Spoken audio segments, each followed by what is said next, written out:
Behind the U.S. media speculation of whether Donald Trump is in fact a Russian agent or not, Saturday's summit in Helsinki did in fact see some impressive diplomacy.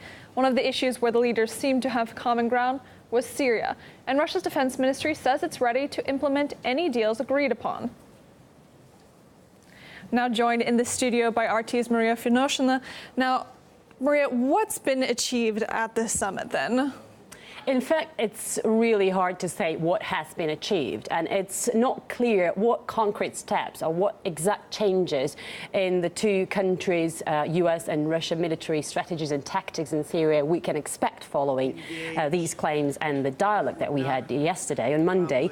But what we can say for sure and what is clear is that this is certainly a positive sign for Syria. The rhetoric between the two countries recently has been very uneasy.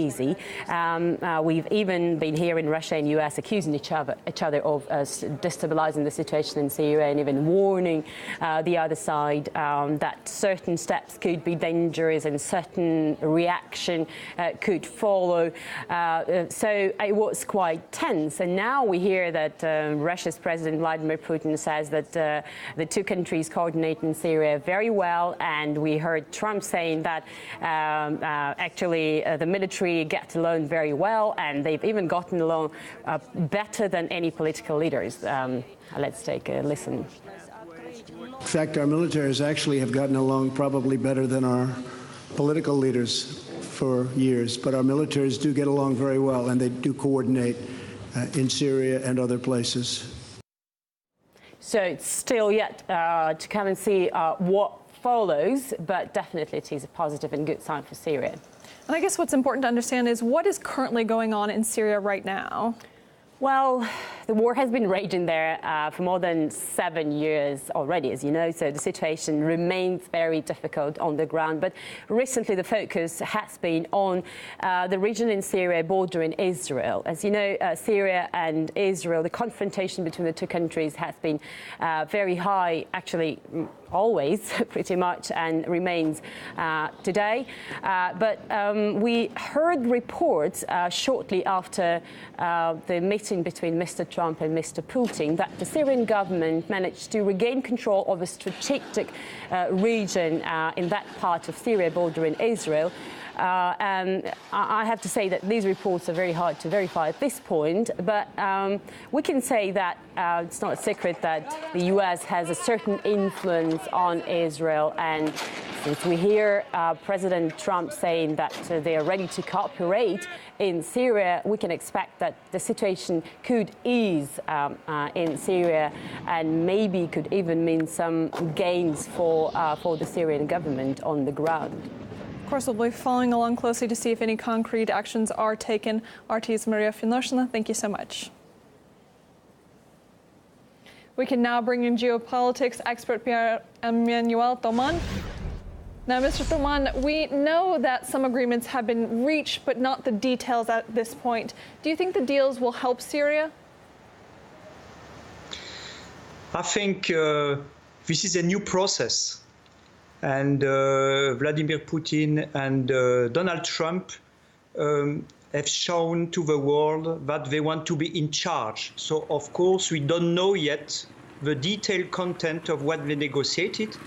But I think in the future, we might learn more. But what is important is the will of both actors to go over their big differences.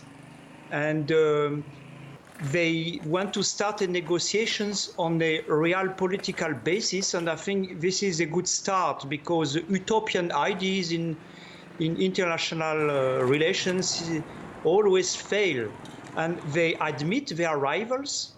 They want to identify common grounds for cooperation and try to overcome their differences. And this first bilateral meeting also is a sign of a new world emerging. We are in a new multipolar world where central actors negotiate on basis on their national interest to try to contain regional crises, to spiral and destabilize their own relations and world peace. And this is, I think, more productive than the ancient approach, which was from the US. The goal was to westernize the world, to impose a normative multilateralist ideology, but with a unilateral interpretation of the West. And this new Helsinki summit exemplify the acceptance from the US of the new multipolar world. And I think this is also a good sign for Europe, because if Americans and Russians are rivals, then European territory becomes a part of a theater of confrontation. And if Russians and Americans can go over their differences, it's good for the stability of Europe. Along that line, yesterday we heard a lot about the humanitarian crisis in the country, about helping the Syrian people. If they do work together and the situation does improve in Syria, could this ease the migrant crisis in Europe? Of course. The migration crisis was a big problem for Europe because of massive migrants coming to Europe. But the source of the crisis is, of course, the destabilization of Middle East with regime changes in the region, with the Iraq war, the Libyan regime change, and the attempt to do a regime change in Syria. And of course, stabilization of this region is crucial to stop the destabilization of Middle East and also to regulate more the migration crisis.